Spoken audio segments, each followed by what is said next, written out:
The thoughts, views, and opinions expressed by this podcast, as well as its hosts, are for entertainment purposes only.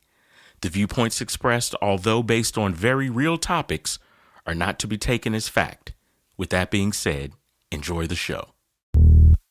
Hello, world. Hello, world. Hello, world. Welcome to Pardon the Politics podcast. We back. I'm back. Really? Yes, sir. Yes, sir. Yes, sir. Hello, world. Welcome to Pardon the Politics podcast. We back. I'm back. Yes, sir. Yes, sir. Really? Pardon the Politics podcast. Hello, world. This is not Jeezy. Not at all. Really? This is your captain in chaos, your chairman in chaos. It's just chaotic. Chaos everywhere. Chaos Wherever you everywhere. look, it's just chaos. It's just chaos. The world is in chaos. The show is in chaos. It's just chaos. It's your boy Chuck here, coming to you live and direct with my good brother Manny. Manny, how are you today, my good sir? Man, I'm doing well. Glad to be back to talk about the chaos that's currently going on in this world. You know what, man? It is a very interesting dynamic because although the boys have said continuously make politics boring again, I really do look forward to coming every Sunday. Well, given our recording, we record on Sunday. Who cares? We record on Sunday. To come and record with the boys so that we can, do that. Provide is the word I was looking for. There we y'all.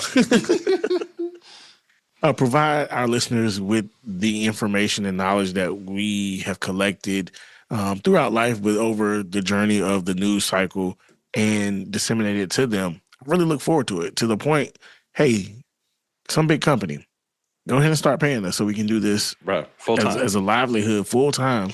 I really enjoy it. I really enjoy the time with my brothers. I really enjoy providing this to you. So, yeah, that was a PSA for anybody listening out there who has a nice bag for the boys. And if you don't have a large bag for the boys, it's no problem. You can you can follow, you can share, spread the word. Because you know somebody with a large bag. You do. Or they know somebody. They know somebody. Tell a friend to tell a friend. We got to be at least 6 degrees of separation away from at least one billionaire.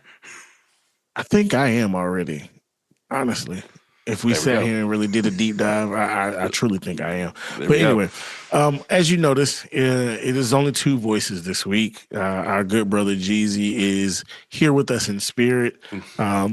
As we always say, we are active and participating, not just fathers, but husbands, spouses, brothers, sons, family men. And so he is handling some family business. He's good. Family's good. They just have some business to tend to. And it did not afford him the opportunity to get with us today in a timely manner. And in respect to my brother and his family, we said, hey, bro, handle your business. We got you. You ain't heavy. You're not. You ain't heavy. We got you, bro. We got you. So as we will proceed with Manny and myself. Now, when it's just Jeezy and myself, we call it NWO, News Without Order. Manny and I have not thought of a moniker just yet. Right.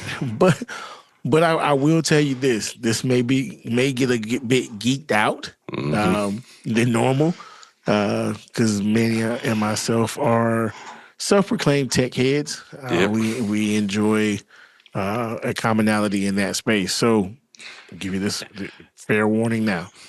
If you love stats, figures, and theories, then you've tuned into the right pod today. We got you. We got you. We got you. And that leads us into our first story. Stats, figures, numbers, even though they're not getting sent out Bro, not we're at going to talk all. about the DHS funding.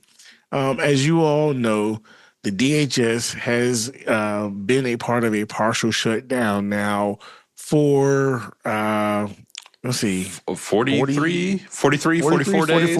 Yeah, 44 days, making it the longest in U.S. history. Another record for Donald There we Trump. go. Congrats. Breaking records. Records broken everywhere. Breaking his own record over and over, and not for the good things. So with this, that means that there are different departments in the different entities in the Department of Homeland Security that have gone without funding. And of this, the biggest one, I won't say the biggest one, The loudest one. Yes, the loudest one. Right now, the loudest right now, because a couple of them are taking turns swapping back and forth which one is the loudest in the moment. The loudest one right now is TSA. And the reason for that is the impact that it has had on travel and flights throughout this country over the past, I'll say it really has gotten ugly over the past 2 weeks. What about you, Manny? Yeah, no, I think everyone kind of held cool for those first two until that first paycheck was missed. I think yes. I think everyone was like, all right, we could, they got some buffer to figure this out. But when that first paycheck hit, that's when attitudes promptly changed. Listen, if you've never been in a situation at your job where your money did not hit when it was supposed to hit, bruh, and you did everything that you were supposed to do, your whole everything changes. Bro, the amount, how quickly I go from just a calm, cool, collected employee to like a mob boss. Where's my money? I need it right now. I don't care how long it takes you. You need to figure out how to shorten that down and run me my coins.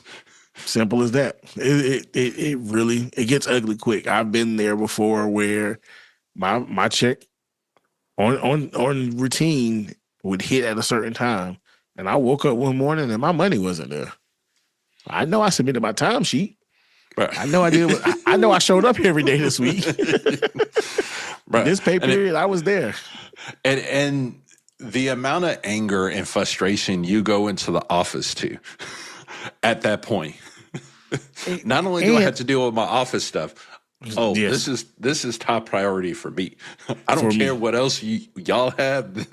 This is now my priority and yours. That is a fact. Unfortunately, though, and hats off and prayers and love to these TSA workers, because they went into work already not sure if they were going to get paid anyway. Yep. They went into this knowing it's possible that they can get this cleared up. It's a chance they don't. Right. And it's not their first time dealing with this year. Well, and then for the first time I think in a long time, I'll say this because I won't track it back.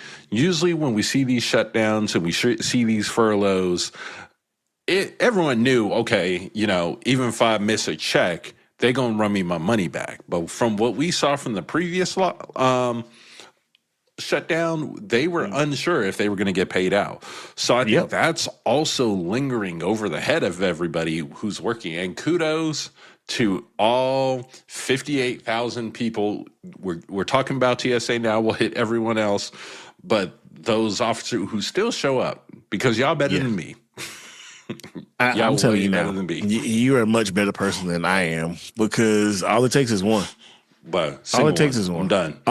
And I'm not talking about one right now in this 44-day stretch. I'm talking about one the first time. In general. The first time. So let's get down to the specifics of this. So with DHS not being funded over the past 44 days, everybody has missed a check except ICE and CBP. And the reason for this is the Republicans and Trump, in their thoughts, in their process, in their evil maniacal scheming, put into the big, beautiful bill allocation of funds so that ICE could be funded and have some, slush funds. You could say, Slush funds, yes. It was slush funds. Yes, that I was going to dress it up, but a lipstick on a pig is still a pig. It was slush funds. They knew that there was going to be a battle. I believe this was truly set up because they knew their mindset and the approach that they were going to take to these immigration processes, and it was going to get some pushback. I'm convinced 1,000%. See, I don't think the ICE slush fund was for that, though. I think they wanted to give.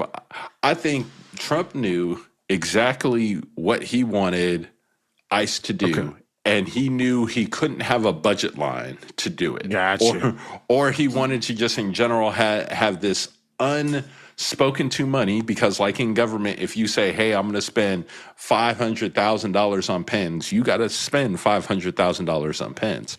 So I think he wanted to give them this pool of money that they could just do whatever at his own beck and call.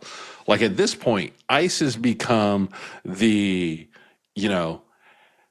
have some ginger ale and go lay down of the Trump presidency. It is the solution to everything. How many times were you, when you growing up, your parents, you say, hey, I don't feel well, have some ginger ale and go lay down.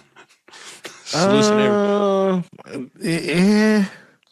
Because we grew up in the era where you had castor oil, you had some not Tussin. Yeah, not Robitussin. Not Robitussin. Tussin DM. And so there was this one method that my mother used, and I love my mother dearly, but to this day, I catch attitude over it. Chop up some onions. Put them in the socks. No, brother. No, hold on. You chop them up real nice, real fine. Mix in some honey and some lemon juice, and you consume it. Now, at a young age, I hated it. I have an affinity for onions now. I enjoy eating onions. But at 7, 8, 9, 10, what child wants to eat onions and honey and lemon juice together? And you better not spit it up. Bro. Better not spit it out. But I tell you this, when you woke up in the morning, you felt like a champ. Like a champ. And Manny, our ginger ale today is not our ginger ale of yesterday. This is also true. This is also true. But with this, in the funding, not only was, and I see your point, Manny, in regards to the unmitigated use of funds without having to account for, answer to budgetary constraints in that. So everybody is not paid but ICE. And so there was a resolution from the Senate. The Senate, in a unanimous, I haven't said that in a long time from the Senate. Right. In a unanimous voice vote, came up with a resolution to pay not only TSA, but FEMA, Coast Guard, and CISA, with the exception of not paying ICE and Border Patrol. And this was a planned, coordinated, agreed upon, bipartisan, again, something we have not said often, just the Senate, in Congress in general. Congress in general, as a body, as a whole. Exactly. They came up with this resolution and voted and agreed upon it and sent it over to the House. My good brother, what did the House do with this? Brother said, oh, no, we're not doing this. We're going home. Nah. In fact, Speaker Johnson called it a joke and unconscionable, and went on to say, we're not going to split apart two of the most important agencies in the government and leave them hanging like that. And okay, that's a decision. That's a decision. It's an interesting decision, an interesting approach, being that they're the only ones getting paid right now. Bruh. Only ones. The only ones. And I hate that it's coming down to this, but now it's going to be a question of how long before this ICE money runs out. That's a great question. Because at this point, it seems like it's going to be the only play to really do anything. I thought at minimum, I think a couple things could play out. I think at minimum, they at least try to fund TSA. Because think about it, people in both of these bodies still have primaries to run. Yes. So I would assume they're at least, hey, we'll take care of what you said, we'll take care of TSA and we'll take care of FEMA just because politically we can't deal with this while we're running primaries. That's seemed to not be the case. So now I'm wondering how long this will play out before they're really starting to build up some talks of moving agencies. Well, before they get there, the House did try to come up with their own resolution after the Senate sent theirs over. And in a very partisan, very, very split down the aisle resolution, the House presented something to pay everybody. We're going to fund everybody. And it passed 213 to 203, again, right down the aisle. Barely, but down the aisle. Mm-hmm. And guess what? Good old, I don't even like saying his name, Senate Democrats said it's dead on arrival because you're doing contradictory to what we've been asking. There's no regulation, there's no revamping, and there's no safeguards in regards to how ICE is operating and Border Patrol is operating. So as soon as you send this over, we're going to shoot it down. Now, what y'all need to know is they're on a break. In fact, 2 weeks. 2 weeks, we're back. Listen, I know last pod I said I wasn't going to run for politics. But the amount of time that these jokers get off from work, because this is work for them. This is their job. Yep. They've had more vacation days than work days. This year, at this point, yeah. Yes. Yeah. And so while they're on their 2-week break, and when they come back, the Senate Democrats said the House's resolution is dead. So guess what? We're back at square one, ground zero. But I think that resolution from the House was really interesting because in it was an 8-week continuing resolution. So they were very much, hey, let's punt this till we get we get past primary season. That's what it sounds like. And deal with it then. Because even with that vote count, 3 Democrats hop sides to go ahead and vote for it. So it's going to be interesting. Now, what was interesting is the follow-up from it is the Senate is on a 24-hour recall. So if something gets down, they got 24 hours to get back to D.C. If the House is on a 48-hour recall. But at this point, who is even going to have a conversation over these next 2 weeks? Neither one of them. And if I'm not mistaken, I saw reports that Johnson and Thune both said, we'll see y'all when we get back. Basically. I'm going on vacation. I got plans. I'm not about to alter my plans. This was a last-second reprieve, and y'all poo-pooed it. So guess what? I'm going to take my break. Mm-hmm. But good old Donnie, out the blue, and this was out of left field because he could have did this weeks ago, said, hey, I'm going to sign an executive order to make sure TSA gets paid. Right. And here's my thought on that. This did not come about until after the report that Delta said all congressional members are losing their privileges in flight. Their flight privileges. There's no more skipping the lines. There's no more driving you up to the airplane. There's no more back door entry. You're going to stand out here with everybody else who's waiting, who is out in the parking garage to go through a security checkpoint. You get in line with them. And then not TSA, Lord, TMZ. TMZ made a proclamation and call to everyone. If you are out on vacation, if you are in line for security check and you see a congressional member, record them and send it to us, please.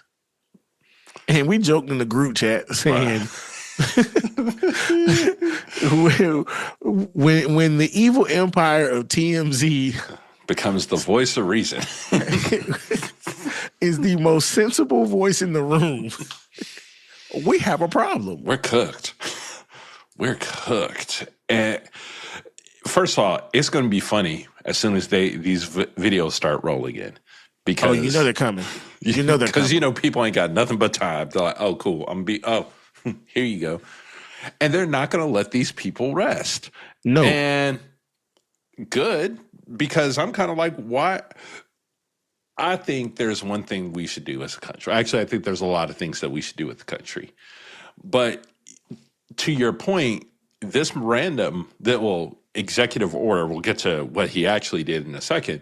This executive order came very quickly as soon as the people who are responsible for figuring out the solution started feeling the pressure. Yep. I think that whenever there's a shutdown of any kind, any type of the government shutdown, outside of a holiday or something, Congress should not get paid. Agreed. Let's put this pressure on the people to solve. If the people are feeling pain, you need to feel some of the pain too, especially because you're the one in charge of fixing it. Not only should they not get paid, but they should lose their perks instantly. Hope that last check runs as good as you want it. Like it's so bad. It's so bad. Sad. Yes. And the rough part about it's because no one is really negotiating.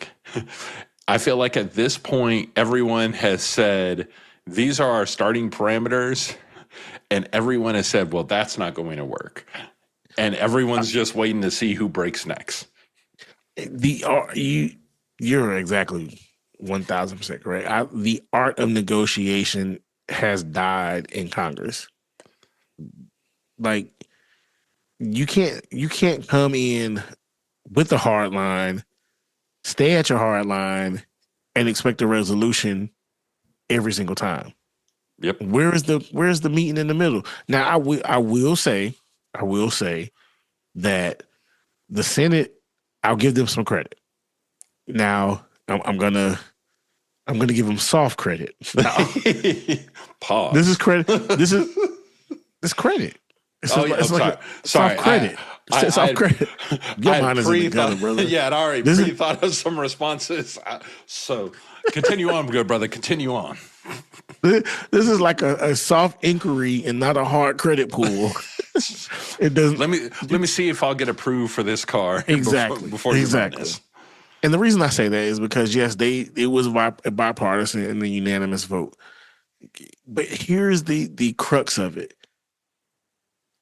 The Democrats agreed to allow for a vote on the funding for ICE and Border Patrol at a later date that only needed a simple majority. So the Republicans was like, hey, we'll fund all this stuff now because we don't need you at all when this resolution comes back up to fund these two, and then we still are going to get what I want. So that's why I say I give them a soft credit instead of a hard credit, because there were some concessions there. Yeah. But then in the end, I'm willing to bet it's nothing but I'm willing to bet that the Senate Democrats were thinking they can count on the House to kill it. But the House just showed you. Yep. You can't count on them jokers. They much like our pod mascot King Curtis said, absolutely not. Absolutely not. No, I am not listening to your rules. And here's the Here's the part. Obviously, the TSA thing is impacting everyday Americans on the street, 100%. But I'm worried about everything else that I think is like we brought up FEMA. FEMA's disaster relief fund has dropped from 9.6 billion to below 5 billion. And officials are saying this is really, really close to the red zone. And basically, once that disaster relief fund hits 3 billion, first of all, that's a level where one major event could completely wipe it out. One major, one, and I think it was Jeezy who mentioned this last pod. Hurricane season is right down the street. Yep. Literally right down the street, folks. Coming over the Himalayas. and we've seen a storm that can be $1 billion. We've had that devastation. Hurricane Helene caused $60 billion in damage. Well, see, and to date, only North Carolina, only 12% of the damage has been covered by the federal government. So we got that issue. And then since February 22nd, when we talk about FEMA, all non-disaster response has been suspended. So there's been no new national flood insurance policies. All the National Fire Academy classes have been canceled. There is a hurricane evacuation tool that people in coastal communities have depend on. That expired on March 28th. Man. And not only talking about the size of the agency through Doge and the chopping of FEMA, they've already lost over 2,000 employees. So are we going to be ready? And we dodged a bullet last year with not having any major hurricanes hit the United States. Will we be lucky two years in a row? Probably not. Doubtful. Probably not. Doubtful.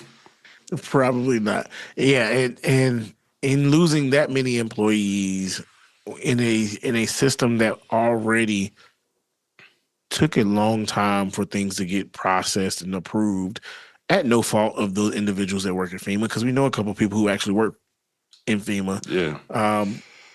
Their hands are tied in a lot of instances in getting stuff processed and approved just because of the red tape of the agency. Yeah. And so you're short on funding, you're short on individuals. What can you do? I'm gonna turn this on to the listeners.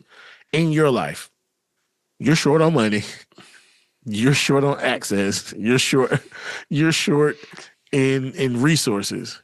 How's that impacting your life? You know, so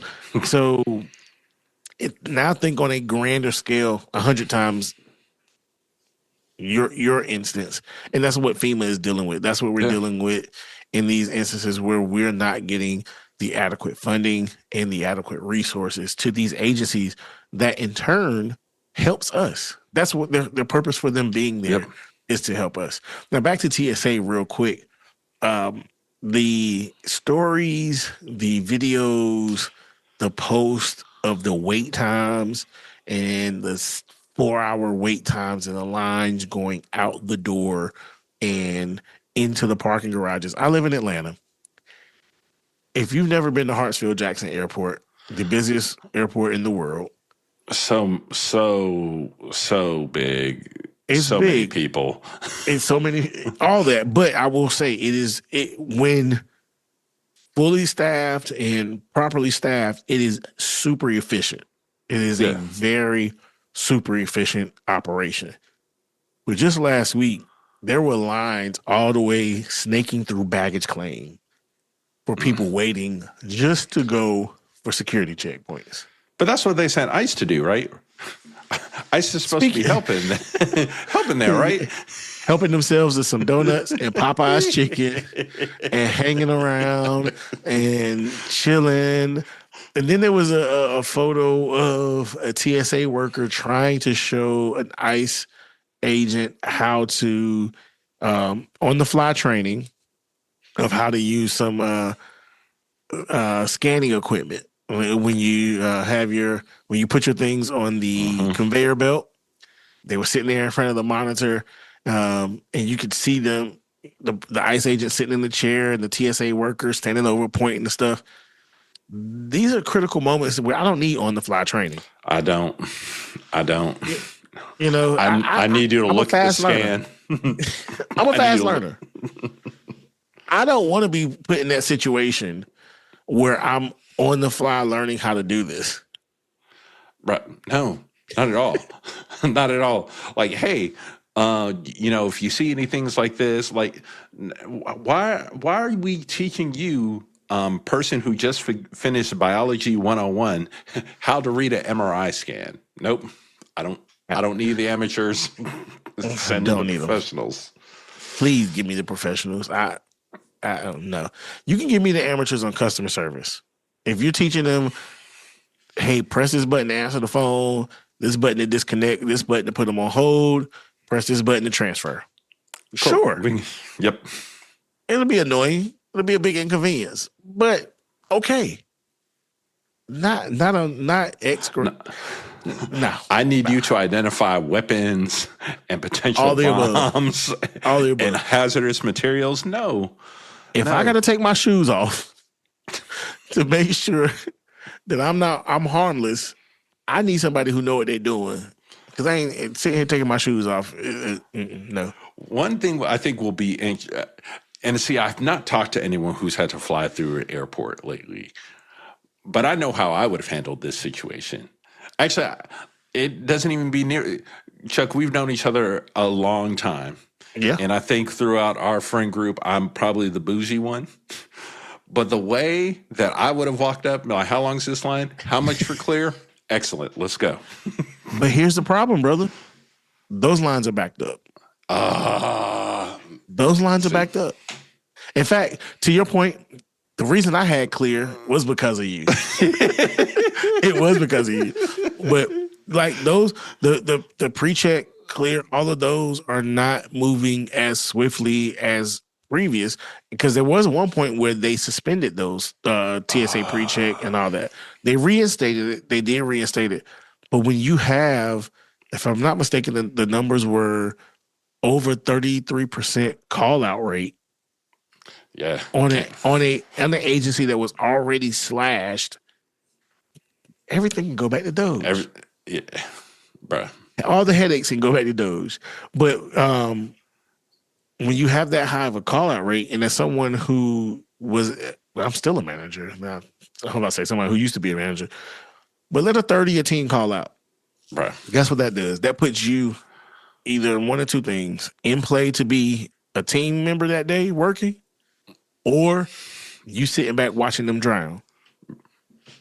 So, but yeah. So it appears we're going with the second option here as a country. That's exactly. Because we're drowning. At this point, there's reports of TSA officers sleeping in their cars, selling blood, driving Lyft, which is wild. Part-time jobs, all the above. Imagine leaving your stressful job at TSA where you got to deal. They're not getting a break. As soon as they on the clock, it's time to go. So it's not like, we hit this low from like 11 to 11:30. No, you don't get that. You know what? You know what I didn't think about, and you just made me realize them getting a break. There are federal regulations, labor laws that you're required to have a lunch break after a certain amount of hours worked. Oh my God! Right. And when you have lunchtime, the workforce is reduced in the lunch rotation, just trying to make sure people are eating. Yeah. Oh Lord. Yeah, I said this before. I'll say it again. I'm not flying anywhere anytime soon, and if I can't drive there, not going. I may take a train. We'll see. But this is a mess. And according to reports coming out of TSA leadership, it takes somewhere between 4 to 6 months to replace to replace a person when they quit. And at this point, where over 500 people have quit. 500? At least. I wouldn't be surprised if it's more than that. Thinking about all the airports across the U.S., Everybody's not. Everybody is not equipped. Not everybody. A large segment of not just this workforce, but the country is not equipped to sustain going without 1 to 2 paychecks. While prices are skyrocketing.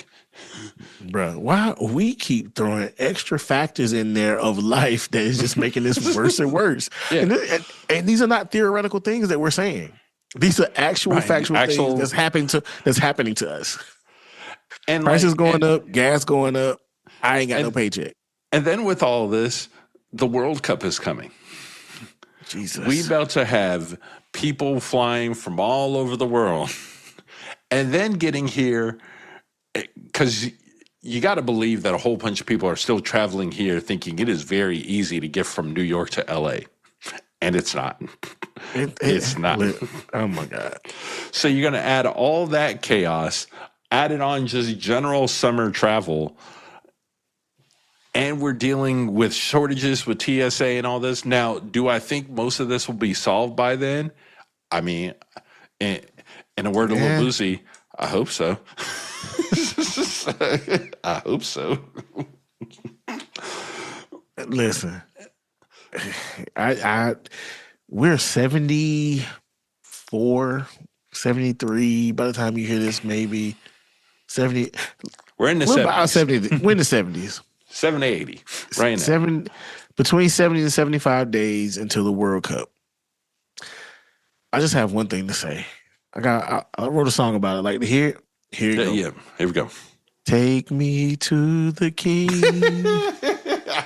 I don't have much to bring. Bruh. It's in God's hands. Because, no. These are a lot of factors coming together at one time to make a calamity of a situation that's not looking good.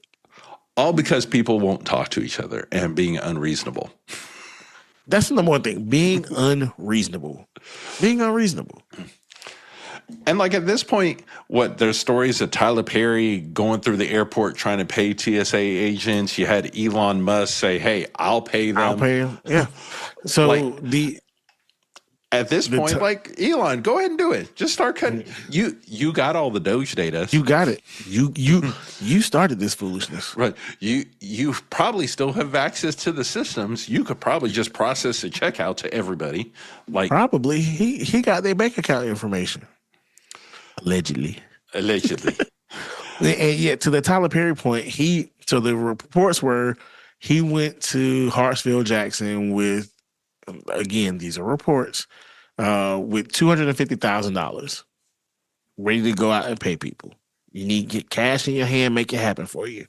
Well, technically that's illegal. You can't just, there's certain guidelines in how you're providing gifts to individuals who are federal workers. Although politicians, particularly in Congress, do not follow this guideline and rule and find ways to circumvent it. But anyway, so he left and came back, and these are reports. I wasn't there, so I can't, verify or validate this, but he came back with $1,000 gift cards because you can provide gifts and gift cards to individuals, which is an admirable thing.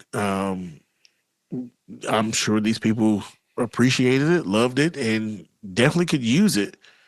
But why does this have to be the case? Right. Because people won't talk to each other. And then but allegedly it's being reported, going back to the executive order, which ultimately was not an executive order. It was a presidential memorandum. Titled Paying Our Great Transportation Security Administration Officers and Employees. That memo directs our new Department of Homeland Security Secretary, Mark Wayne, to use funds. That's his first name, people. Yeah, Mark Wayne. Mark Wayne Mullen. To use funds with a reasonable and logical nexus to TSA operations. And the that funding was very vague. Yeah. Well, and they said the funding source was going to be the OBBBA $10 billion kind of bucket Slush of fund money. There we go. of There we of go. $10 billion of arbitrary money to do what you will with it when you want it, how you want it. So, and there was a message allegedly sent out on Friday telling them to expect most of their back pay. And I don't know if legally they can do that. Well, what we've learned in this second term of Donald J. Trump is what you legally can do, what you actually can do, and what you say you will do are All three different things. All completely different things. Three different things. Yeah, this is I'm willing to turn a blind eye to the legality if you're paying these people their money because they've been showing up to work. And to Manny's point about those who had quit and looking for other ways to pay their bills with the World Cup coming, with just everyday life and wanting to make sure we have safe airports, get them people their job back and pay them a reasonable amount for the time they were away, at least one pay period. Mm-hmm. And get them back in, because if it takes 4 to 6 months to train one individual for an individual you lost in this job, that puts us toward the end of the year to get someone competent and fully trained properly. Emphasis on properly in this position. But you know what happens? All this training does not beat experience. At all. Does not beat experience. So that is my suggestion in this. Brother, as we close this topic out, do you have a point of emphasis or reference for them? Because they need our help. They just ain't paid us yet. You're right. You're right. I think they need to figure out something fast. I think what's very likely to happen is that they eventually just kick the can. I think the mix of people not letting them rest when they get home, and just the overarching pressure of people still having primaries, I think they figure out something to get us through the World Cup. Yeah. I think the memorandum holds, even though there's questions on whether it should, but I think the memorandum will hold, and they get us through the World Cup, and then it happens again. Because that's honestly where you want the fight. If you are the congressional Dems, that's when you don't want to have this fight. You want to have this fight because ICE is doing horrible things to people on the ground. So yes. let's we are not forgetting that. But if I look from a truly political standpoint, right now people are going to forget. You start this fight again in August, September, as election season rolls in. Oh, that's when you politically want to have the crisis. Yep. Let's run this back again. So that's what I think happens. But the fact that people are having to sell their plasma to feed their kids while Congress is at home enjoying their Easter honey baked hams, nah, we got to start holding some people accountable. That's a fact. And speaking of selling plasma, that took me back to my college days, man. When it first I ain't gonna say first hit the scene, but when it really started exploding, I funded a whole summer school giving plasma, partying, eating. Yeah. So the fact that the people are having to do this to make ends meet and have families is utterly ridiculous, and it further cements how petulant our Congress and our executive branch has been in not even a first quarter of the year. Right. We're still in the first quarter. See, yeah, man. Buckle up. We're not, y'all. The first quarter of the year is not over. You know, I feel like the first year of the second term of Trump was like everyone's saying winter is coming. Well, winter is here. We are here. Winter is here. Winter is here. Oh man. Well, from one chaos to another. When is it gonna be over? I'm tired, Grandpa. So, ladies, go ahead. If you're if you are impacted by TSA, be it a traveler in the airport, be it actual TSA agent, we would love to hear from you guys and hear more about your story. Please reach out to us. We'd love to chat with you. Maybe have you on the pod so you can give us the story firsthand. So, but thoughts and prayers because honestly that's all I can offer you and lower volume. So I'm not going to fly if I don't have to. Yeah, I'll say that. If I don't have to, I am not flying. And I pray to the good Lord that the only reason I would need to fly is to fly into a bag. Because I learned not to pray for patience because with patience come tribulation. I don't need them problems. I don't need those problems. I'm trying to avoid this strongest soldier plan that I signed up for by accident last year. I'm really trying not to have a repeat. The strongest soldier reminds me of the good worker. Yep. When you show yourself to be a good worker, you get more tasks thrown on you because you're reliable. I can count on you to get it done. So guess what? You can get more work. We get more work. And that doesn't necessarily translate to more money either. Yeah. Yeah. Yeah. Yeah. Anyway, FCC. Do you know what the FCC is? I do. And right now, the FCC, just to give you an idea who they are, these are the folks who regulate everything from your grandma's radio and her favorite soap opera to the satellites beaming down the internet across the country, across the world, to your cell phone usage. Remember the days when you had free nights and weekends and you were limited in your text messages, and it was, first off, we need to do a class action lawsuit against all the cellular companies and what they used to charge us for text messages. 10 cents. When you went over your little 100 text messages, and with the con of it was they counted ingoing and outgoing messages. Okay, sorry. Right. 10 cents a message in hindsight is criminal. It's criminal. It's criminal. Criminal. And we let y'all get away with it. Oh, man. It ain't even put up a fuss. They're like, cool, I can do this. I could be out of the house and still talk to who I need to talk to. But anyway, these individuals are currently in a big policy tweaking phase of this country. Essentially, this is a full rebuild that they're working on. I'll give you some idea.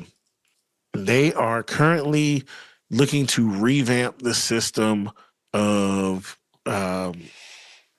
what's the word I'm looking for, Manny? Licensure? Certification? Licensing, yep. Yes, and certification. Why did I struggle with that? I don't know. But anyway, the system that they're doing, essentially they're taking us from the dial-up era and wanting to upgrade us to the world of celestial communications. So a lot of these rules and regulations started or came about for the new listeners, before you were thought about, before you were a twinkle in your parents' eye. For Manny and myself, this was back when if we wanted to talk on the phone after a certain time, we had to sneak and then hopefully nobody pick up on the other line. Hopefully. And hear your conversation. Boy, get off that phone. Take your behind the bed. Nothing more embarrassing. Nothing more embarrassing. You're on the phone trying to kick game to a girl. Hey, your mama pick up the phone. Get outside, I can call your aunt.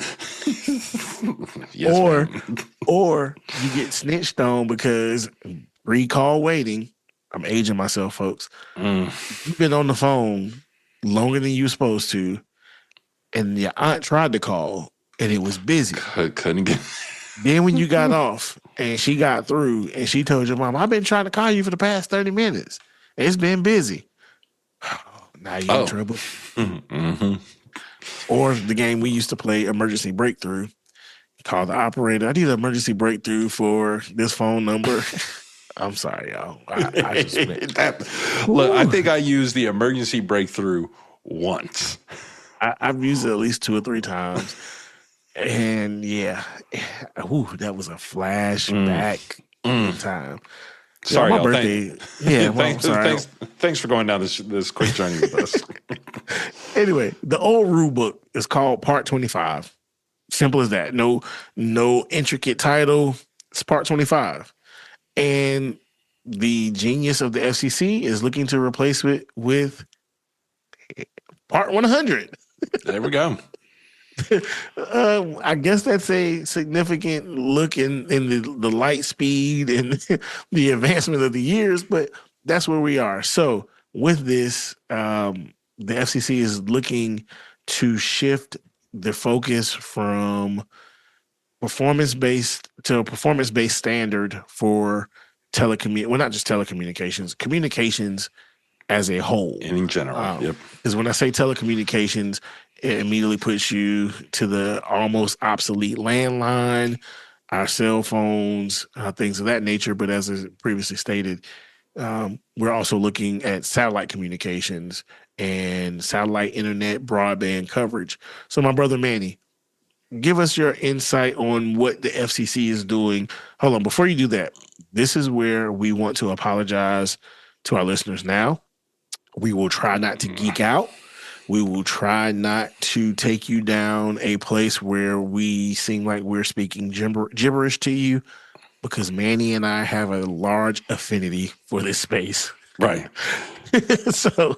And I also, before we begin, also shout out to Jeezy, because Jeezy, to have the fine ear to be able to hear everything that we're saying and unnerd it, kudos. Man, I think this is going to be interesting. I think it's going to be interesting as they figure it out. And I think the piece of it that has not left my mind is that Brendan Carr was also one of the key people who worked on Project 2025. Yes, he was. And how they facilitate that, and how these organizations, specifically the news organizations, are essentially reshaping what you're going to be able to hear and how you hear it, and how you view it. And I think as a whole, the FCC has been very non-monopolistic, if that's a word. You know, it's close enough. It works. The focus on regionality, everyone having a specific voice. While it was hard to get into, there was a space for everyone to play. Yes. But to see this merger, and the big merger that everyone's talking about is the Nexstar-Tegna. Yeah. And to see the roller coaster ride they've been going through, from everyone immediately being against it to now Trump being in favor of it, because originally he was against it. Well, we know why. Money. Simple as that. Money. Simple as that. So to see that, and now to watch how that being played out, it's bad. And then on top of all of that, you layer in the communication with Pete Hegseth to them, and them now really stepping in, trying to control the media narrative and threatening the licensure of various news organizations because they are reporting the news and not reporting the spin that the executive branch would want them to speak about. It's bad. Yeah, it's bad.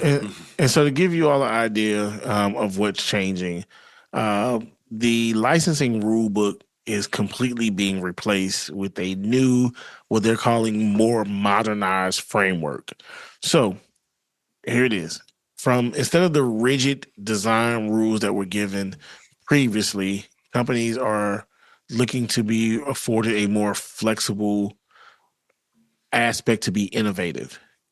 Previously, when the approvals could take months, they're looking to make it maybe 7 days, and they're looking to do it on a more modular level.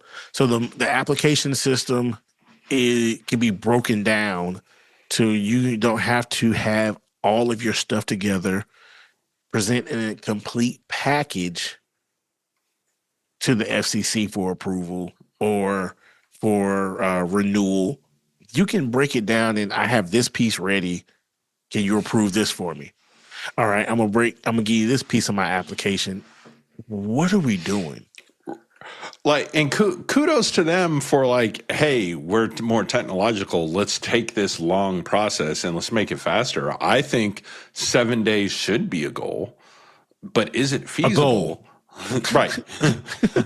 Like maybe after 20 years, like if you looked at, what is it, Section 25 and said the goal for Section 25 compliance to be 7 days. Okay. Yes. I can rock with that. It's been out for a while. It's tried and true. We understand it. We can truly optimize it.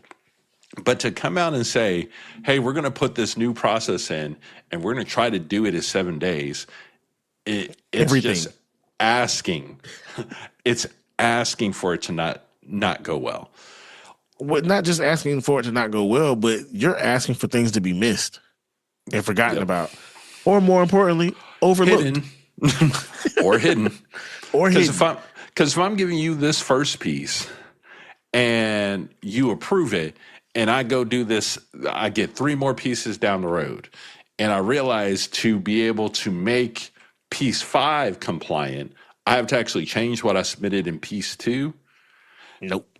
But I've already got it certified, so why would I do that? So you're not able to look at the application holistically for what you're trying to do, to your point, asking for people to miss something. Yeah.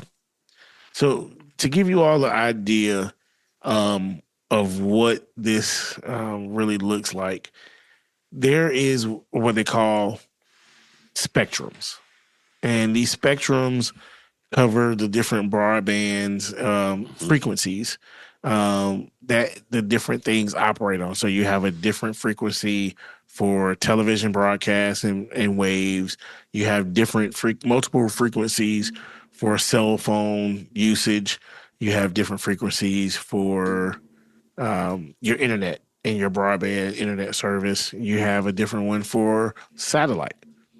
These different spectrums are regulated by the FCC, and then there has to be an auction, and these companies bid and on these different spectrums to be able to have access to utilize and broadcast on these spectrums. What's up for play now is there's going to be a new round of auctions coming up, and this new round of auctions is going to be very pricey. Very pricey. And so this is coming from Dish Network, EchoStar, and if who remembers who Dish Network and EchoStar is outside of the geeks like us. Yep. But Dish Network is a failed satellite company for television broadcasting, but they were looking to try to move into a space to provide cellular broadband service. And a few years ago, I forget what year it was. I want to say it's 21, Manny, if you got the information. I think it was 21. Yeah, where they did an $80 billion bid on this spectrum, and then their business crumbled and they were not able to satisfy that agreement. So now this certain amount of spectrum is up for bid. So you have players like all your cell phone companies, these different other satellite companies, particularly Starlink. Starlink is trying to get hold of this spectrum to further expand their communication network, as they already have deals in place now with all the major cell phone companies. So if you have a cell phone that was released within the past year or so, you more than likely have access to Starlink To the new bands. Yep. to the new bands that they currently have to use. So I know on the iPhone, it reads something like satellite dialing or Yep. essentially, if you see something on your phone saying something about satellite connectivity and you're in an area where you don't have cell phone service, that's what you're on. Yep. And so we joked about this when this branch of the military came about with Space Force. And this immediately put me in the mind of how Space Force will come into play as we move down the years, because we're moving into a space where we have companies who launch satellites left and right into orbit to broadcast different things. Well, these Part 100 will kind of streamline and refine the regulations of the particulars in launching what your satellite has to be capable of to be launched. Well, go ahead. And even on top of that, not only just the ability to launch, who gets to be able to launch it. So there's definitely a lot more power in the commercial space industry, satellite broadband. So you'll see like big player, the big two who are going to benefit from this particular change, Elon Musk and Jeff Bezos, between SpaceX, Amazon, and then Blue Origin, going to gain majorly in these spaces just from being able to control that. But then it'll be interesting, just talking about the space piece, is how this will start to clash with NASA. And NASA's focus on like, hey, we have all these trash satellites that are up circulating the globe. How do we get them down? Exactly. Because, it's not working. This one stopped working. We're going to set up a new one. Well, right. Are you going to clean up your other mess? No, it's good. It's just going to float. It's floated there. But what I was saying in regards to Space Force, the space war games are going to start being played. I mean, we actually already see some now with satellite imaging, but I think it's going to get a lot more intricate, a lot more nuanced in what they will and can do with using this as a part of their arsenal and artillery in war games. And it's going to be very interesting. Very interesting. Now, to put this situation in your hands, you remember the days of 3G. Man. You remember the days of 4G. We thought we were doing something with 3G. Oh, man. You couldn't tell me nothing when I had... Well, no. 3G was cool. You couldn't tell me nothing when I had my Sprint Evo 4G. I remember the exact phone, brother. My Sprint Evo 4G Android phone, one of the few phones and one of the first phones to come out with 4G capability. And this was the days where there was a 4G race and there were two different bandwidths for 4G coverage. Sprint had their own bandwidth and Verizon and AT&T had a different bandwidth that they were using. The good old days. But now we all have 5G, and there's some slight variations to 5G. And what you don't know, these spectrums and bandwidths that they're on determines your cell phone coverage in buildings, in the country, wherever, because depending on the spectrum that you're receiving and communicating, it determines what can penetrate through walls, through glass, long range, short range, even in your home, your Wi-Fi. And this, I feel like we're educating folks right now. Oh, yeah. Your Wi-Fi, most Wi-Fi routers are 2.4 gigahertz or 5 gigahertz. 5. The difference in the two is the 2.4 gives a faster connection or on a shorter range. So the closer you are, the better it's going to work. The 5 gigahertz gives you a more stable connection over a greater distance. So that's your Wi-Fi education on today. It's funny you say that because me and my wife, we almost had the same conversation when we were looking at our house and doing all the layout and stuff. Because they asked me, they were like, "Where do you want your networking at?" Yep. The way that we spent far more talking about that conversation than some other conversations. It's important, man. Right. It's well, important. And where I ended up putting them, the project manager, he's like, I've never had anyone put it right there. He's like, but it makes so much sense why you're putting it right there. I'm like, yeah. Yes. Yeah. And interestingly enough, I am in the process of moving within the next couple of days. And that has been a part of my own internal conversation. I'm not going to have that conversation with my wife because she doesn't care. Long as does it work? Long as it works. Is the Wi-Fi connecting to the box for the TV? Is my phone working on Wi-Fi? If my signal's not good, that's all she cares about. Yep. It's me. I am the problem. I am the problem. But this goes into from our modern day of 5G to the next phase of 6G connectivity.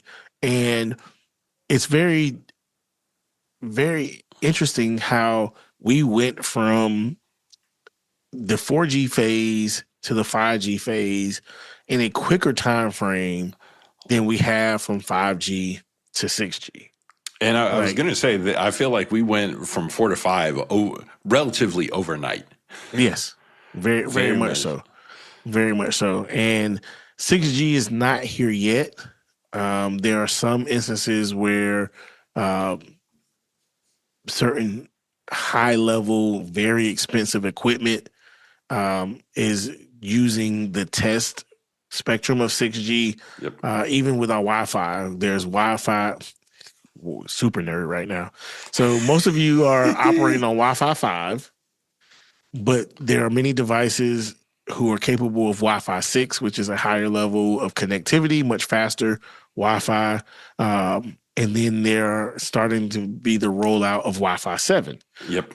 But in this, most of us, I would say, I'm about to sound really elitist, most of you don't have the proper equipment. The average consumer. The average, thank you, Manny. Thanks for cleaning that up. Does not operate on a Wi-Fi 6 level. But you probably have a Wi-Fi 6 device because these newer phones are already having equipped with the antennas in anticipation for the next wave of this technology. All is to say, these things from the FCC are moving us forward. Yep. And we're all for moving forward. How they're moving forward? We're moving forward kind of grimy. That's what I was going to say. How we're moving forward and in the method of moving forward is very grimy. And what's going to be done on the back end for people to be able to take advantage of these new rules and the different methods of circumventing the regulations. The regulations are in place, but are they really being enforced? That's where we have a problem. And I think that's where you see some of these public battles, like what you saw with Jimmy Kimmel and all of that. And we saw it with James Tellerico regarding his interview. Some of these rules about free usage, equal usage, have been around for a while. Long time. Now they are going to a level of enforcement and in a very suspicious, no, I won't say suspicious because I think it's clear. It's clear why. But they are going to very letter of the law enforcement on some rules and enforcement on other rules. Yes. Leaving companies in a situation where they don't really know up from down, left from right. Yep. And if you don't want to play ball, guess what? You're going to get left behind. So then that puts companies in the situation of, do we look nasty to our consumers, or do we, what we always do, try to make sure the bottom line is good? Because our stakeholders are what's most important, and we're in the business of making money. Anyway, folks, we're not gonna nerd you out anymore. This is something that definitely keep an eye on. The next wave in this process is for a public comment set period for the new Part 100 rules. It's just a song and dance. They're still going to move forward. And then it's a sign off. Yeah, it's a sign off. Very much sign off. Very much. And then next from there is the transition planning for companies currently licensed under Part 25. And then there will be pilot implementation.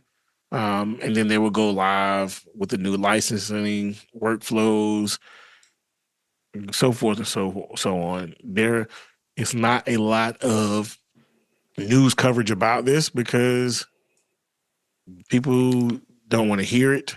And the way news outlets operate, they want to get the most eyes, the most ears, and this is not the most engaging for a majority of the population, although it impacts all of the population. Everybody.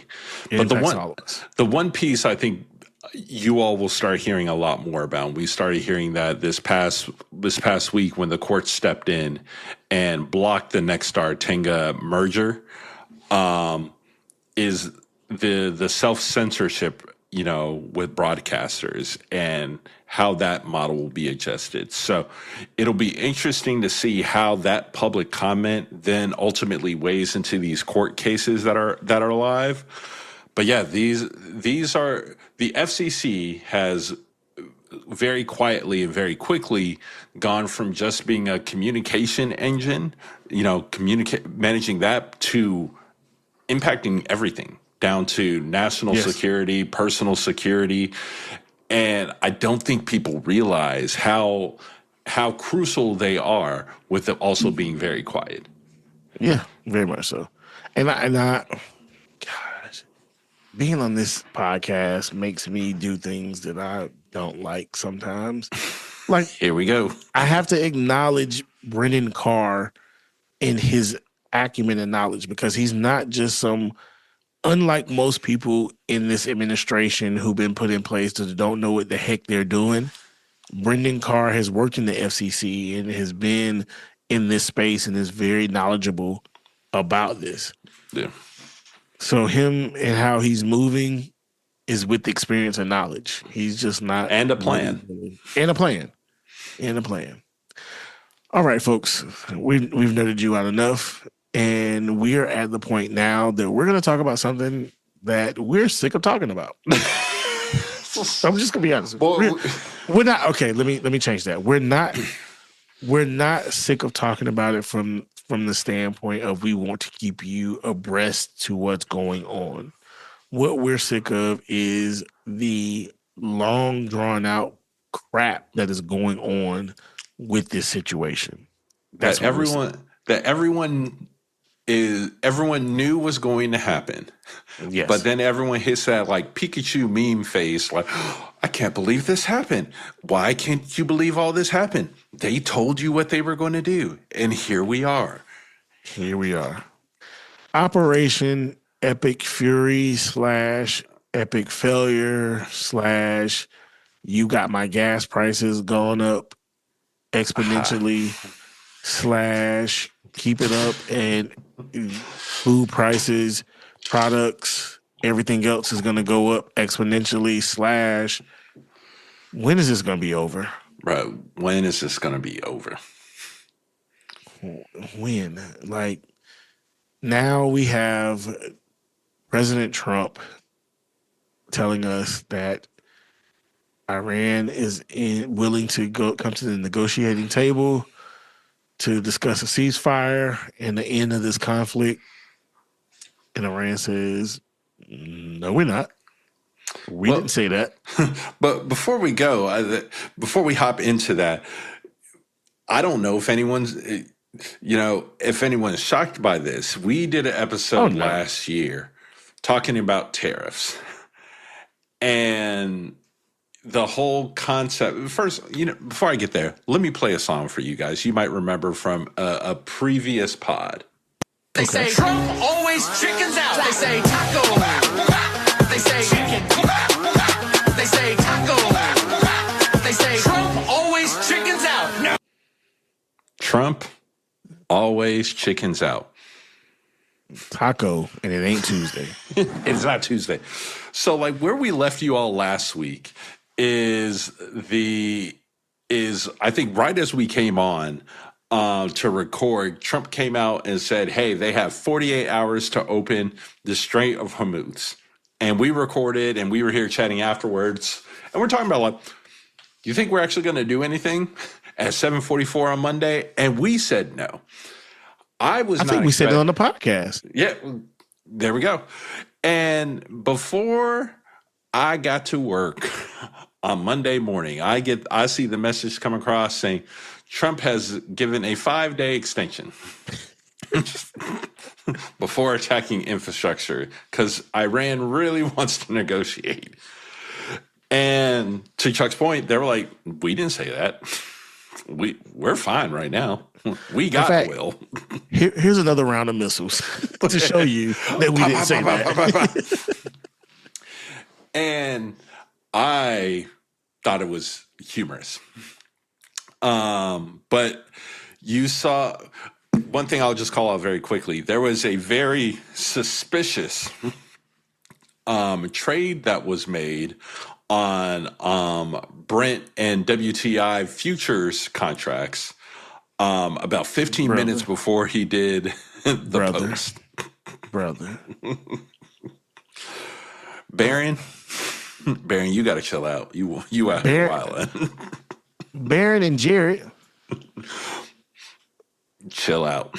I'm convinced that Barron and Jarrett, because it was two trades. Barron ain't make both of them. That's too. 1.5 billion is a crazy number. Crazy number. Congress. Do something. Congress. Do something. This is not the first time. There's been multiple instances of market manipulation, insider trading, where trades have been made 5, 10, 15 minutes before an announcement from Trump. There's been sales 5, 10, 15 minutes before an announcement, and people have made gobs of money simply based off the announcements. Can we get a federal investigation going? Please. No, what would we do that for? Like, this is ridiculous, man. That would mean that we would be holding people accountable. Now, I did see the report that there were individuals fired prior to who would be the ones who would investigate this type of activity. All roads lead back to Doge. No. Oh, just plainly fired. Just plainly fired. Fired. In fact, you go ahead and I'm going to try to find that report that I saw about that. So we got that out on Monday morning, and what did become apparent is that the U.S. and Iran are talking through Pakistan. So it seems the situation has either risen to the level of criticality in which both the U.S. and Iran realize, okay, we should probably chill out now, or at least try to chill out. So the U.S. sent a 15-point ceasefire agreement, and they basically rejected it and said Iran will end the war when it decides to do so and when its own conditions are met. So at least at this point, everyone knows how everyone feels because Iran responded with a 5-point counter proposal that did 5 things. So the U.S. sent 15, Iran sent back 5.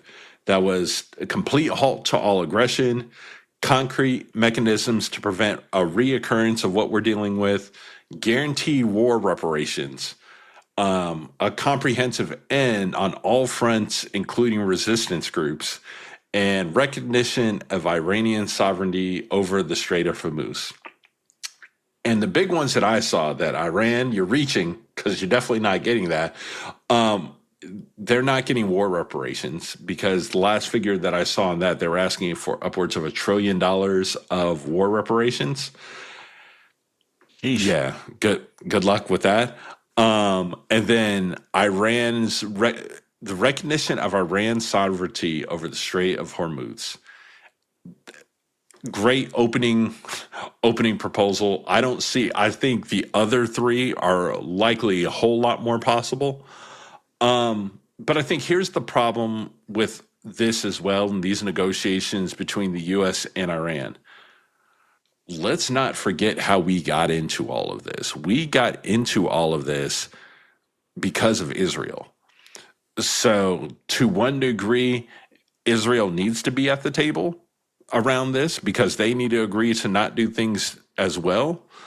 But if I'm Iran, or quite frankly, if I'm most countries across the world, I look at the U.S. as being Israel's handlers.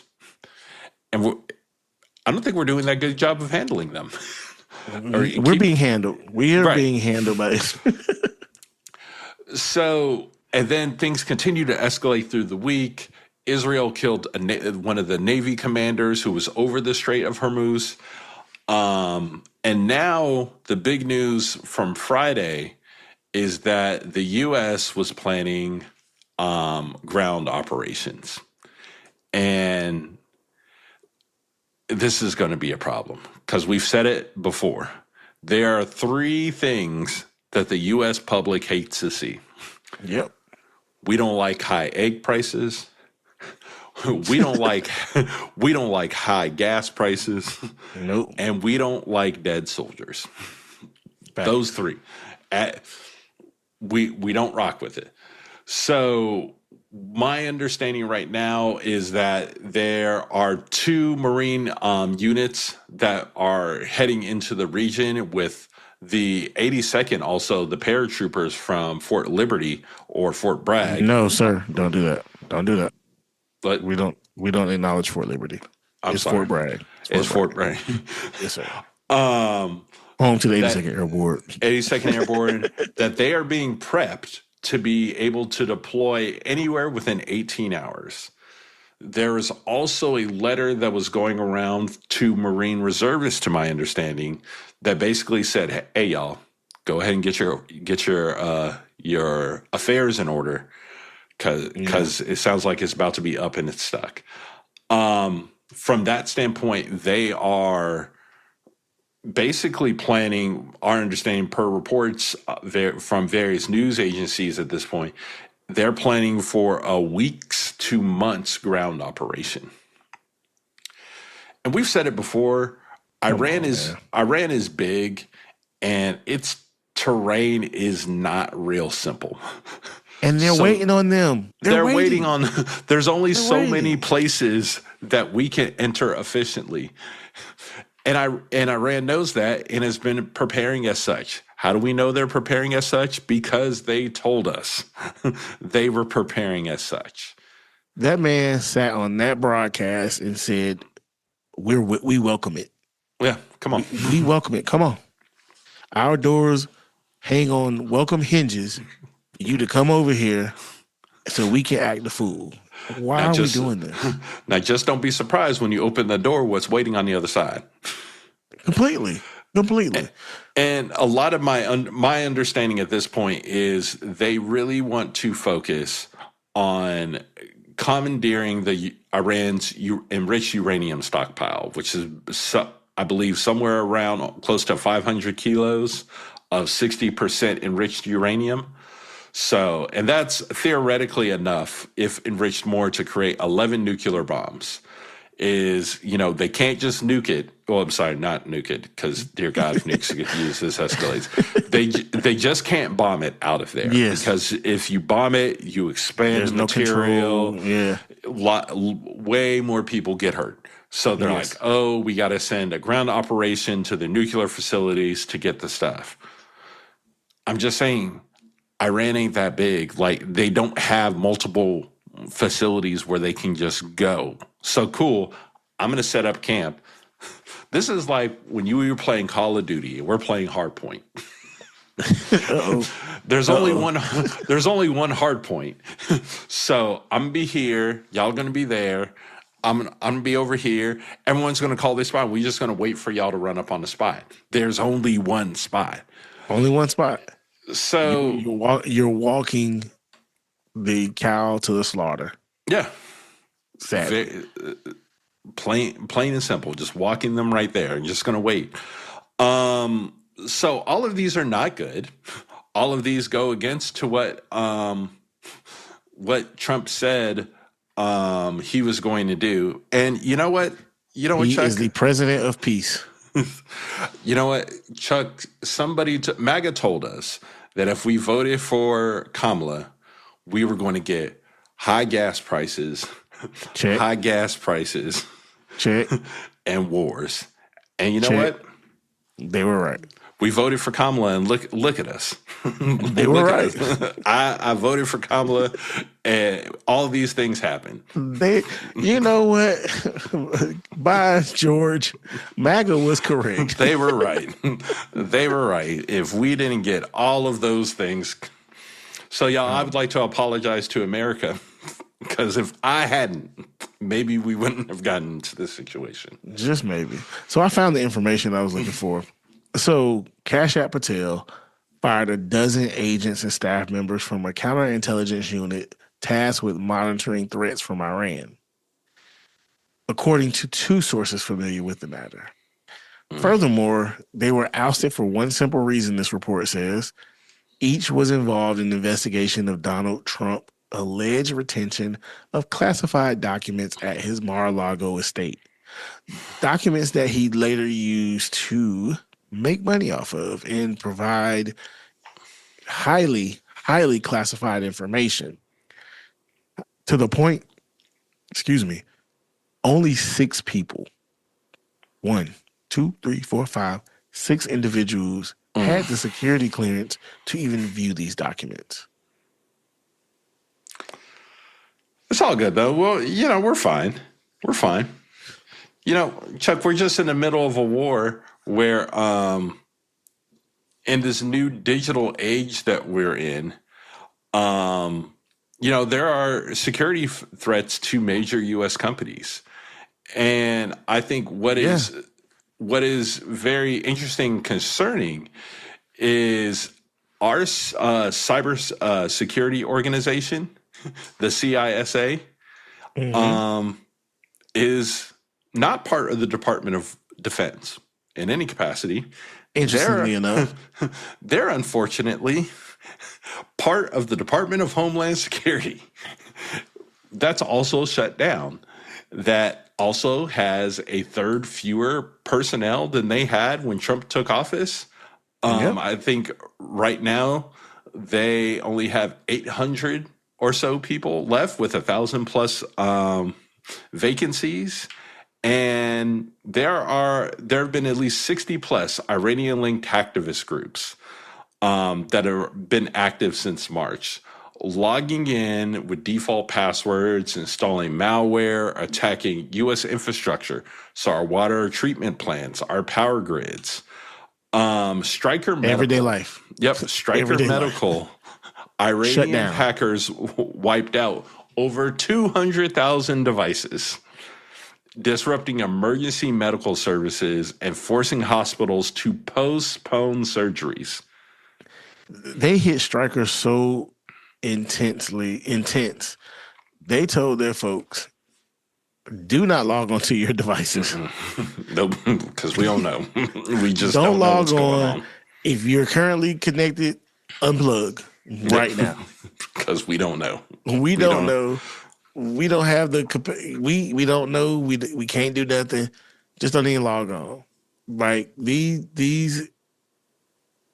cyber attacks that have come about have been very interesting I think a recent report that they said one of these groups said that they have a voicemail or a phone call from President Trump that they were going to leak, showing him calling and begging and going through the emotional roller coaster of the situation, showing that, he's crashing out, but he's also begging, but also threatening about demands for a compromise and a ceasefire.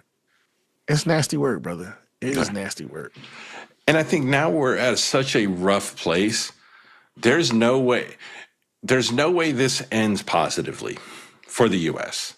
No. Because let's say we just stopped today. We're like, you know what, Iran, we were wilding. We're just going to go back home. That's an egg on my face. Right.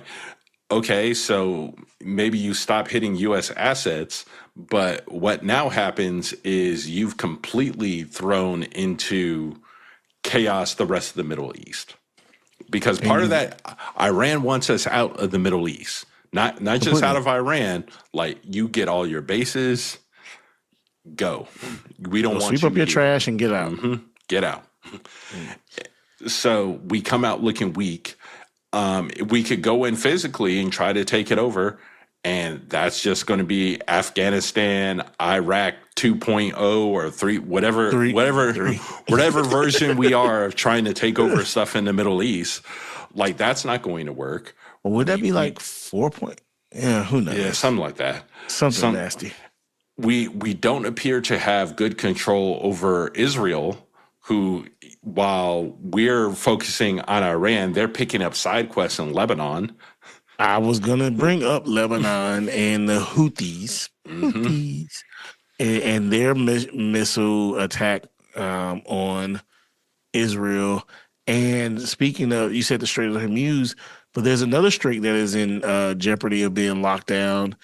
And I'm about to tear this name up, so I'm not even going to do it. It's yeah, blah, blah.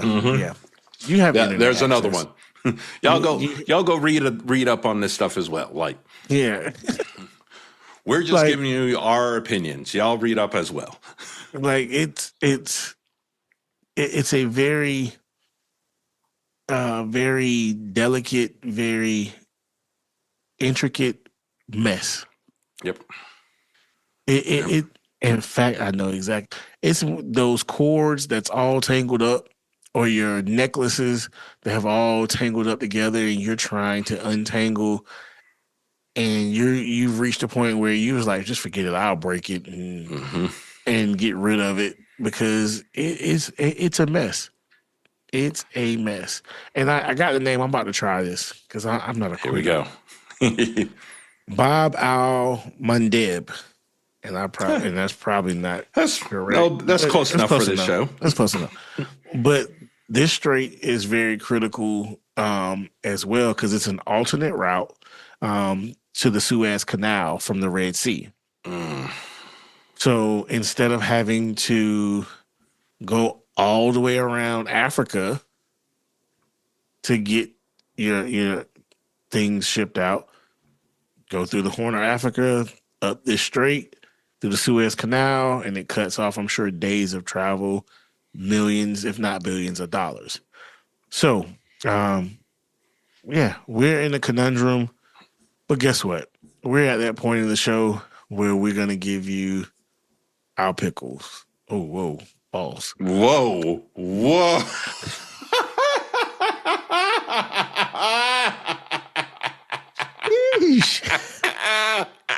I'm not here. You know what? I'm just going to cue the music. I have 2 pickles, I have 2 pickles, I have 2 pickles today. Hey, do they feel the moon and bing pickles? I have 2 pickles today. Day. Ladies and gentlemen, We got your pickles. we got your pickles. So, interestingly enough, we have 2 pickles today. The first pickle, I'm still trying to recover from that. The first pickle is Kash Patel, folks. The reason Kash Patel is in the pickle is, well, first we just kind of briefly told you about him firing those individuals who are FBI counterintelligence to Iran. But then Manny also brought up the hacktivist groups, Iranian hacktivist groups, who have done these different attacks. Well, guess who personal email account was hacked, compromised, and released to the general public? Governor Newsom. Nope. Kamala Harris. They would be happy about that, but nope. Okay. No, Last Barron one. Trump. Barron Trump. It's got to be Barron. I think if his email was hacked and released, the GOP will be set on fire. But it wasn't him. The good old head of FBI, Kash Patel, personal email was hacked, released, and interestingly enough, he used this personal email as his government email, his work email, let's put it that way. Now, if memory serves me correct, there was another federal official who used a personal email account as their work email, and there was a group who screamed all holy hell of treason and wanted to burn the witch at the stake. Who was that? I think it was, and I'm not sure because it's kind of unlike them. Yes. But I think it might have been, the Republicans that really went off. I believe it was they had their torches Secretary Hillary Clinton. Hillary Rodham Clinton was ready to be, when she wasn't ready, they were ready to burn her at the stake and throw her under the jail for using a personal email as a government email account where government documents and different things went through.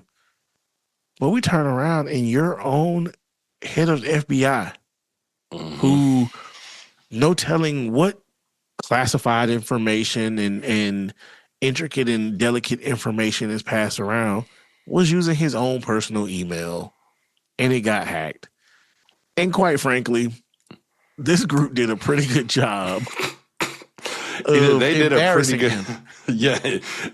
And I gotta think, this is just the easy stuff that they're releasing now. Oh yeah, this is the light stuff. I'm just showing you what I did. I ain't even gonna let the bomb drop yet. You know what you got in there, and we know what you got in there. Exactly. We know what's in there. Act right. That's what we're saying. Act right. So yeah, that was pickle number one. I got two pickles. I think that was pause worthy too. Yeah. But a second pickle. Jeezy, we need you back quickly, sir. Yeah, this is your lane, brother. Yeah. Put the beat on, brother. The second pickle this week is Ain't her first name? What's that? Rosanda. Rosanda Chili. I don't know your last name, and at this point, I don't even care. Of the group TLC. Well, it was revealed through public records that Miss Chili has been a staunch supporter of one MAGA and Donald J. Trump. The reports came out that Miss Chili had provided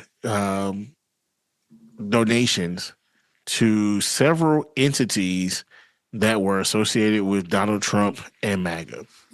And there was, of course, an uproar about this. And Miss Chili herself came out and said, hold on, people, calm down. I got the statement. Oh, you got the statement? Go ahead, brother. I got the statement. She said, I want to be clear.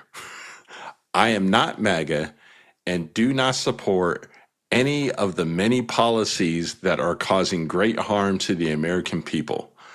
I made a mistake too many make. I did not read the fine print. I thought I was supporting causes against human trafficking for veterans. Two things I care deeply about as my dad is a veteran and everyone knows I love children. I have learned a valuable lesson and ask for grace as I navigate this. Love, Chili. Okay, so here's to this. Nobody reads terms and conditions. Well, I'm not gonna say nobody. There's a very minute group who read terms and conditions. Some of them only do it because that's part of their job and they're part of watch groups. But when you're making a donation to a cause, the only fine print is making sure you enter in the security code on the back of your card properly. When you're making a donation, and my brother Manny can speak to this more in depth than I can because he ran a campaign that accepted donations. The information has to be listed and given explicitly and clearly. There's no doubts of who you are giving to when you are making a donation. None whatsoever. So somebody did the wonderful work of digging up the recipients of these donations. Oh, and her last name is Thomas. Thomas. Yep. I saw it on the thing. So one organization is called WinRed. Okay. They could be supporting the prevention of trafficking. I'll give some background. So WinRed is the rights version of Act Blue. So a lot of conservative organizations that don't have the ability to build up their own infrastructure will use them to help facilitate the payments. Okay, fine. And I'll give a grace for that. Ooh. Then the next group is Never Surrender, Inc. That sounds like something from veterans. Sure. Yep. But then there's a third organization that has 3 different instances of donations and contribution. Manny, can you guess 2 words in that group's name? I don't have to guess because I'm looking at the same thing right now. Oh, well. Look, I couldn't even joke. He has a study guide. Yeah, I couldn't even joke about it. Like, it clearly says the Trump National Committee, JFC, Inc. Like, and again, how these are listed, it's pretty apparent. It has to be pretty apparent legally. Now, is there a case? I'm going to give some grace too. Maybe it wasn't her, but maybe she approved it and said it came out of her account. It ultimately out of her account. It's her, but she could have told an assistant, "Hey, send them some money." But even on the assistant's part, like, you see that, you should probably pick up the phone. Hey, you're giving to this. Didn't happen. On 3 different occasions. Yeah. On 3 different occasions. And as individuals who work in spaces dealing with money, people don't just sign off without knowing what their money is going to on 3 different times. Only time that, even if you giving money to your children, what you need the money for? What you doing this? what you doing? Why? The question is why. Mm-hmm. So, Miss Chili, Kash Patel, you're our pickles in the brine this week. And, yeah, do better. Just do better. Better. Do better. So as we come to the conclusion of this show, we like to provide you all with our spotlights for the week. And my good brother, Manny, what's your spotlight, man? Man, so North Carolina, our good state. North Carolina is the only state in the country that did not pass a budget in 2025, and we currently don't have a budget now. But there's currently a fight in our state house to try to get a budget done. But unlike most fights in politics where it's Republican versus Democrat, this is not the case here. This is red on red. This is the House Republicans versus the Senate Republicans. Yeah. So we're fighting over, what version of conservatism are we going to be going for in North Carolina? And it's really interesting. So the House passed its budget that looked at doing there are a lot of key areas that they're focused on. It's income tax cuts, teacher starting pay, state employee raises, addressing vacant positions, recovery funds coming out of NC Innovation, and the Medicaid gap and how to pay for that. So it's rough pickings right now, but right now they've agreed on a budget top line number. They've agreed on an amount to spend. But where it really gets down, there's some differences in what they want to do with teacher pay.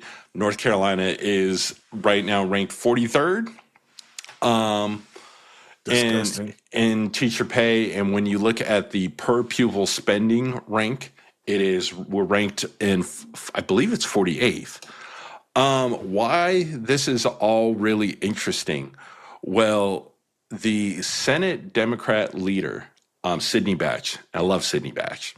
I have to take your word for it. Yes, love Sidney Batch.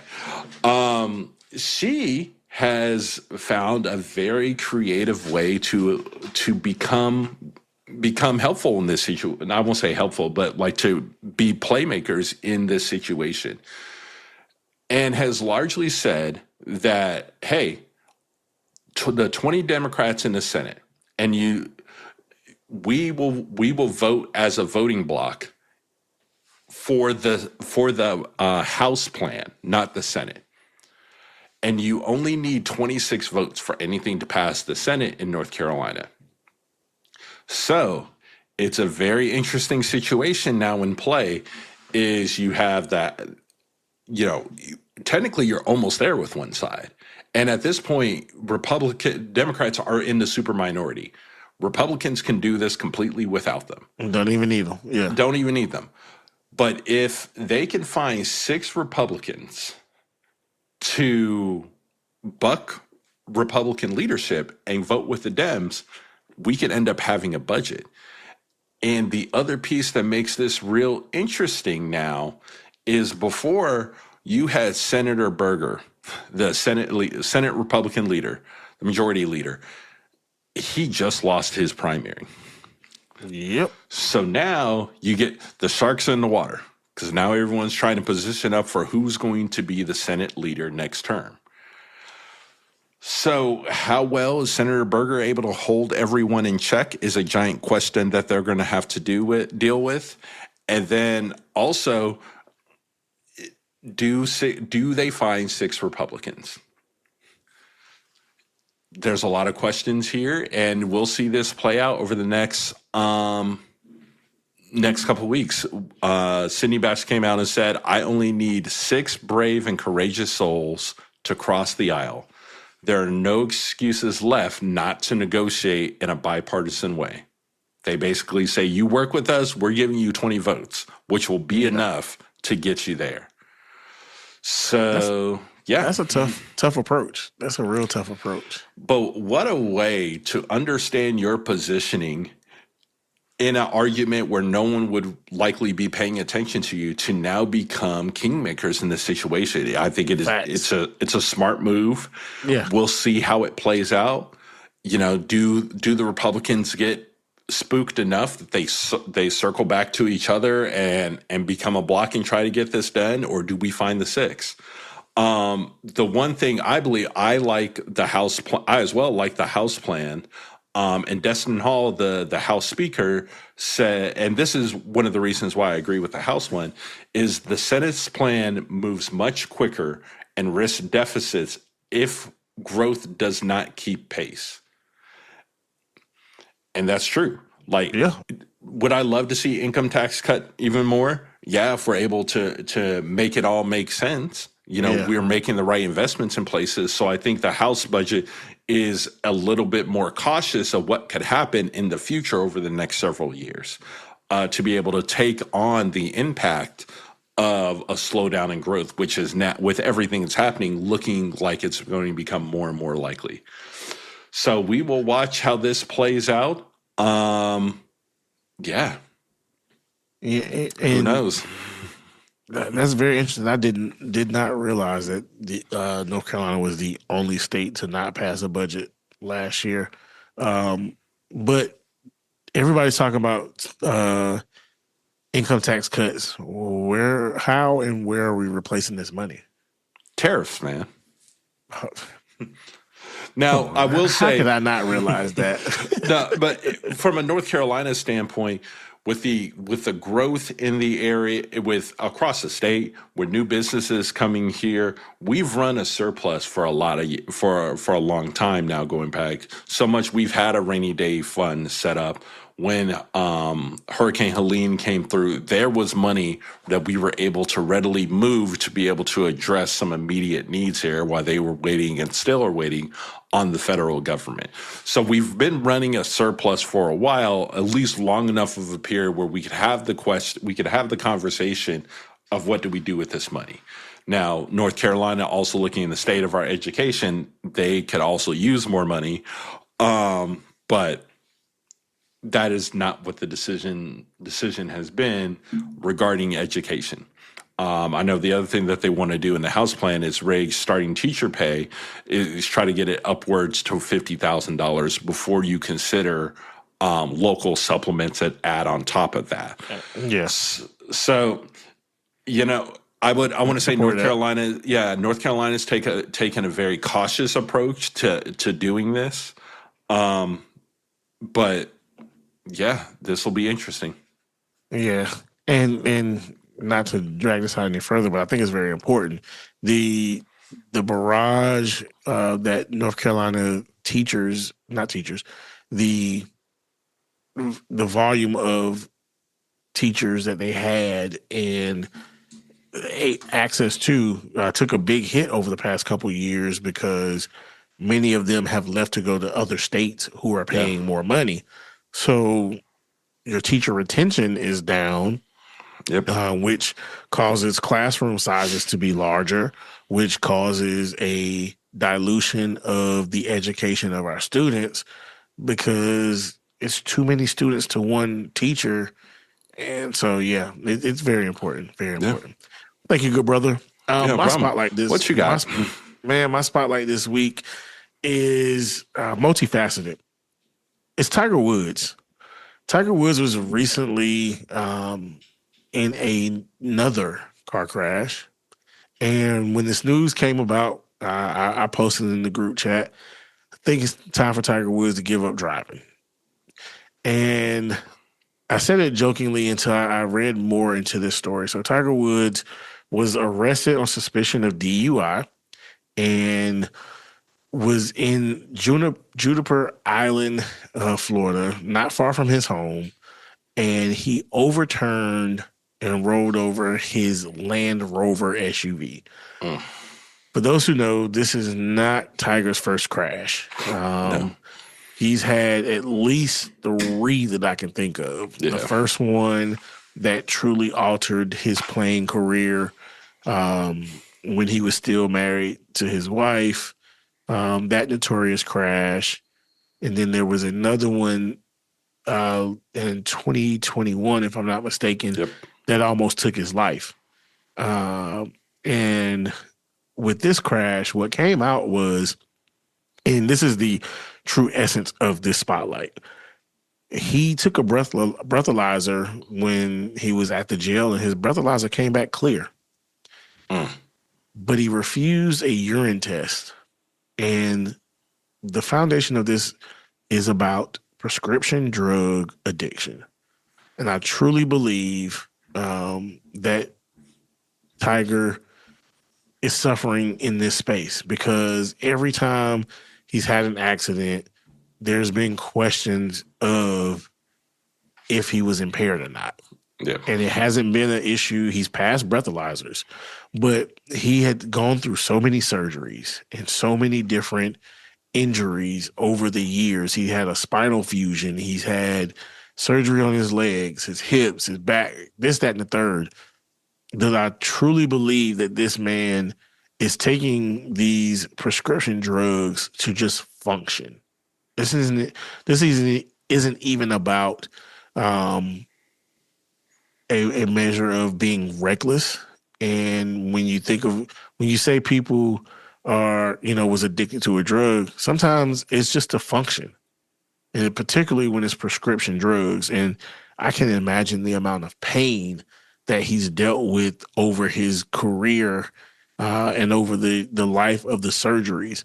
So I used him as the focal point, but it's more importantly that if you are in a space where you either notice it but don't look to seek help, or you may have an aha moment, and I pray it's an aha moment that does not endanger your life or someone else's life when that moment comes. But if you feel like you have to take whatever it is to be able to function because the pain is too much, please seek additional help, but also take additional measures to protect yourself and those around you so that you not find yourself in a situation where you've gotten a car crash, wherever it may be. We want you to be here to listen to the pod, to give the boys feedback, but most importantly, to be here for you and your family. So that is my spotlight. I don't know. I getting tender in my old age, man. Getting tender. Well, that brings us to the end of our show. We thank you for joining us on today. I could have ended on a better note than that. That was a bit somber. Golly. But it was very worthwhile, and I felt it being very necessary and very important that we communicate that message to our listeners and to those around them. At this time, Manny, you got anything else, brother? Man, I don't. I want to thank you guys for tuning in. We appreciate the time you guys spend with us every week. Please continue to like, share, follow the podcast. We're here. If there are topics you guys want us to hit, let us know. Let us know. We're happy to take those up and give you some of our thoughts. So, yeah. Well, with that, I echo those sentiments. We have some nice things coming your way. I'm one to rather make moves and announcements, but I can tell y'all some very nice things are headed your way as you are a listener and I don't want to call you a fan, a partner in this podcast world with Pardon the Politics. Shout out to our brother Jeezy once again. Appreciate you, brother. You are the true point guard of this pod, man. We'll tell you about the pre-pod conversation later on, but salute to you and your family and handling your business. Yeah. All hearts and minds clear? All hearts. And, to our listeners, if no one else love y'all, just know the boys here at the pod, we love y'all. Y'all be blessed now. And y'all be blessed. Have a great one. Peace. And we'll see you next week.